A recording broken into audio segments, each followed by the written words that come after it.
अस्सलाम वालेकुम everyone, hope you all are doing well and welcome back to another cooking story. कैसे हैं आप सब लोग? आई होप आप सब ठीक होंगे और बहुत खुश होंगे। तो चलते हैं आज की रेसिपी की तरफ, जो कि बहुत ही मज़ेदार और एक यूनिक सी रेसिपी है, जो कि इंशाल्लाह आपको बहुत पसंद आएगी और आप इसको ट्राई ज़रूर कीजिएगा। तो ये रेसिपी यूनिक इसलिए है कि आपने जो स्कीवर्स वगैरह ट्राई किए होंगे हमेशा, वो आपने किए होंगे बोनलेस चिकन के साथ, लेकिन ये जो स्कीवर्स हैं ये बहुत ही मज़ेदार और बहुत ही जूसी बन के रेडी होंगे, क्योंकि ये मैं बना रही हूँ यहाँ पर थाई के चिकन के साथ, थाई मीट के साथ। तो ये बहुत जूसी भी बनेंगे और बहुत टेंडर होंगे। तो इसके लिए आपने क्या करना है कि यहाँ पर हम लोग ले लेंगे थाई का मीट।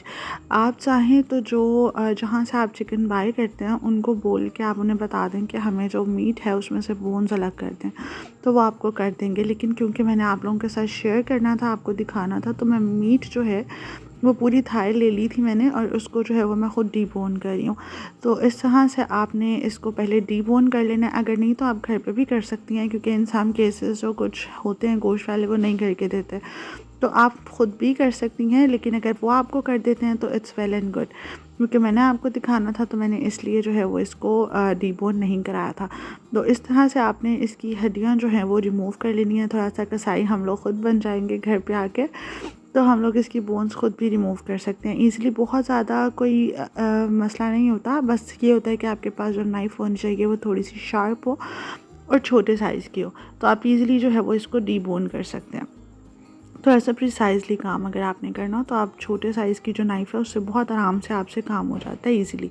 तो इस तरह से इसको सबसे पहले तो डीबोन कर लेंगे।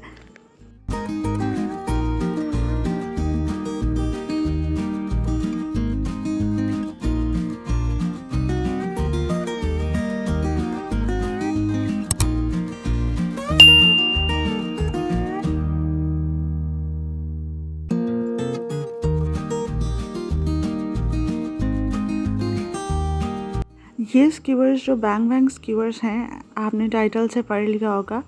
तो ये स्कीवर्स जो हैं वो नॉर्मली आप बोनलेस चिकन के साथ भी बना सकते हैं, लेकिन ज़्यादा जूसी और ज़्यादा मॉइस्ट, ज़्यादा फ्लेवरफुल ये थाई के मीट के साथ ही बनते हैं।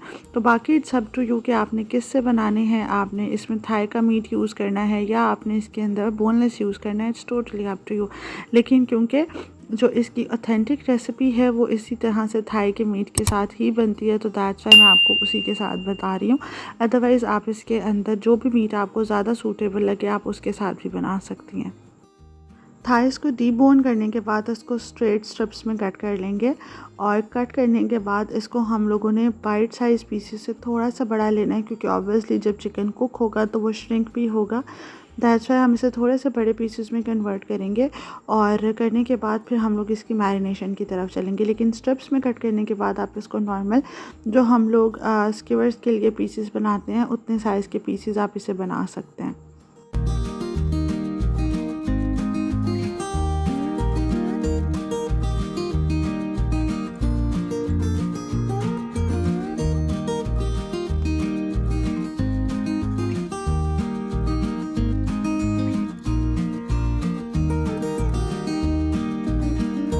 सारे चिकन के पीसेस करने के बाद चलते हैं इसकी मैरिनेशन की तरफ, जो कि बहुत ही मज़ेदार और बहुत ही यूनिक है। इसके लिए 1 टीस्पून मैंने ऐड किया garlic powder, 1 teaspoon paprika powder, half tea spoon white paper and half tea spoon black pepper.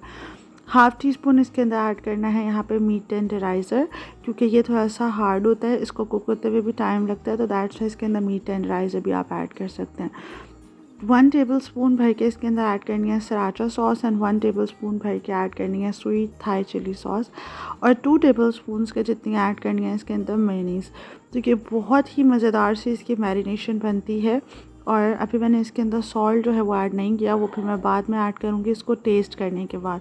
अच्छी तरह से आपने इसको मिक्स करना है कि सारे स्पाइसेस और सॉसेस अच्छी तरह से मिक्स हो जाएं, क्योंकि सॉसेस के अंदर भी सॉल्ट होता है, तो मैंने इसलिए अभी तक इसके अंदर सॉल्ट ऐड नहीं किया, लेकिन वो मुझे कुछ कम लग रहा था। तो हाफ़ टी स्पून सॉल्ट और 1 to 2 टेबल स्पून भर के ऑयल ऐड करके इसको मिक्स कर लेंगे और इसको मैरिनेट होने के लिए छोड़ देना है। मैरिनेशन का टाइम मैं इसको ऑलमोस्ट 1 से 1.5 घंटा दूंगी। और फिर यहाँ पर एक और सॉस रेडी करनी है, जिसके लिए हमें सेम सॉसेस चाहिए। 1 टेबल स्पून इसके अंदर मैंने ऐड की है मायोनीज़, और 1 टेबल स्पून या हाफ़ टेबल स्पून के जितनी sriracha sauce, Thai chilli sauce, salt और black pepper and white pepper ये ऐड करके इसको अच्छे से आपने मिक्स कर लेना है। तो ये सॉस जो है ये भी हमें बाद में ज़रूर चाहिए, इसलिए मैंने ये सॉस जो है वो भी रेडी किया। तो अच्छी तरह से इसको मिक्स करेंगे ताकि ये भी वेल एंड गुड मिक्स हो जाए।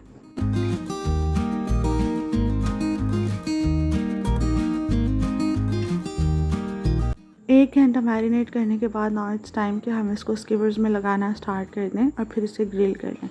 तो स्कीवर्स में लगाने के लिए इसकी एक टेक्निक होती है, क्योंकि जो बोनलेस चिकन होता है उसके चंक्स थोड़े हम बड़े रखते हैं और वो ईज़िली स्कीवर में लग जाता है, लेकिन जो थाई का मीट होता है वो एज़ कम्पेयर टू बोनलेस थोड़ा सा पतला होता है। तो उसको स्कीवर में लगाने के लिए एक टेक्निक यूज़ करनी होती है जिसको स्टिचिंग टेक्निक कहते हैं, जो आगे जाके मैं आपको बता दूंगी कि आपने किस तरह से उसको करना है। वो इसलिए होती है कि इसके जो पीसेस होते हैं वो थोड़े पतले होते हैं, और अगर आप उसको बहुत बड़ा साइज़ रख देंगी तो ये होगा कि जो हमारे चिकन के पीसेस होंगे वो फिर साइड से गिरना शुरू हो जाएंगे, वो तब जब हमारा चिकन पूरी तरह ग्रिल हो जाएगा। तो इसलिए इसको स्टिचिंग टेक्निक के अंदर लगाते हैं, वो मैं आपके साथ आगे जाके इंशाल्लाह शेयर करती हूँ कि इसको स्टिचिंग टेक्निक में किस तरह स्कीवर के अंदर लगाना है।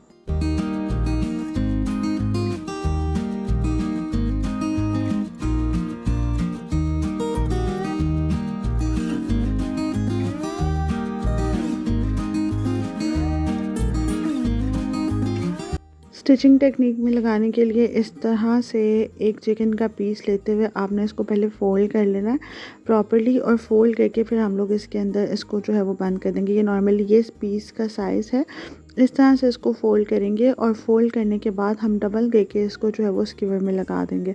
तो इसी तरह से स्टिचिंग टेक्निक में आपने जो थाई का मीट है उसको स्कीवर्स के अंदर लगाना होता है, अदरवाइज़ जो है वो मीट जो है वो लटकना स्टार्ट हो जाता है कुछ इस तरह से।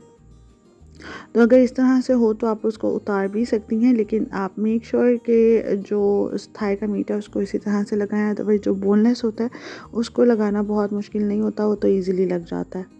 सो नॉर्मली ये एक थोड़ा बड़े साइज़ का जो है वो पीस है, इस तरह से करके अगर आपको वैसे मुश्किल लग रहा है तो आप इस तरह से भी इसको लगा सकती हैं। This is called stitching technique. तो इस टेक्निक से लगाना होता है आपने, और जो है वो मीट आपका इजीली स्कीवर्स पे लग जाता है, जो स्पेशली थाई का होता है। तो ग्रिल को अच्छी तरह से हम लोग पहले ग्रीस कर लेंगे विद ऑयल, और फिर यहाँ पर 4 कीवी जो हमने स्कीवर्स हैं उनको इसके अंदर लगाना स्टार्ट कर देंगे। मेरी स्कीवर का साइज़ थोड़ा बड़ा था तो वो मुझे इसलिए इस तरह से इसका रखना पड़ा, लेकिन आप जैसे आपको सूटेबल लगे आप उस तरह से इसको रख सकती हैं। 1 बाय 1 करके हम 3 to 4 मिनट्स इसको ईज़िली पकाएंगे, क्योंकि ये बहुत ज़्यादा टाइम नहीं लेंगे। हमने इसके अंदर मीट टेंडराइज़र भी ऐड किया था तो ये जल्दी कुक हो जाएंगे, और इतना कुक करेंगे कि इसके ऊपर अच्छे से ग्रिल मार्क्स जो हैं वो आना स्टार्ट हो जाएँ। 3 to 4 मिनट्स के बाद इसकी साइड चेंज करेंगे और इसके ऊपर ऑयलिंग करेंगे। सबसे पहले तो बहुत हल्का हल्का सा ऑयल लगाना है। आप ये स्कीवर्स एयर फ्रायर में भी इजीली बना सकती हैं, लेकिन अगर आपको ग्रिल पे बनाना है तो आप इजीली इसे ग्रिल पे भी बना सकती हैं। इस तरह से आफ्टर एवरी 3 to 4 मिनट्स या 2 to 3 मिनट्स आपने इसको चेंज करना है, ऑयलिंग करनी है। और ऑयलिंग करने के बाद फिर हम लोग इसका जो लेफ़्ट ओवर मैरिनेशन है वो इसके ऊपर अप्लाई करेंगे, ताकि इसके अंदर मॉइस्चर लॉक हो, ये और सॉफ्ट जूसी और टेंडर बने, और इसका फ्लेवर जो है वो भी इन्हांस होगा। तो सारा जो हमारे पास लेफ़्ट ओवर मैरिनेशन है वो टाइम टू टाइम जैसे जैसे हम इसकी साइड चेंज करते जाएंगे इसके ऊपर सारा लेफ़्ट ओवर मैरिनेशन अप्लाई करते जाएंगे।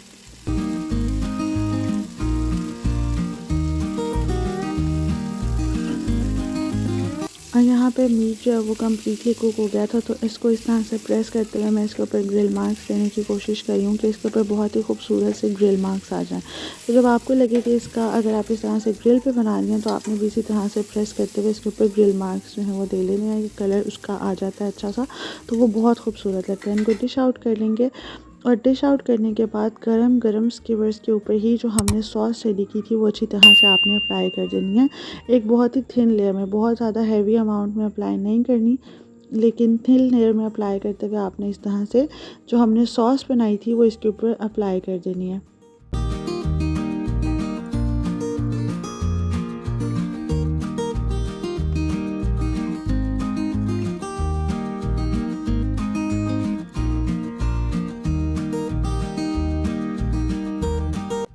अच्छा सा इसका टेस्ट आ जाता है यहाँ पर बहुत ज़्यादा। और ये थी मेरी आज की वीडियो, जो कि आई होप आपको बहुत पसंद आई होगी। मुझे कमेंट सेक्शन में फ़ीडबैक ज़रूर दीजिएगा। Thank you so much, take care and अल्लाह हाफ़िज़।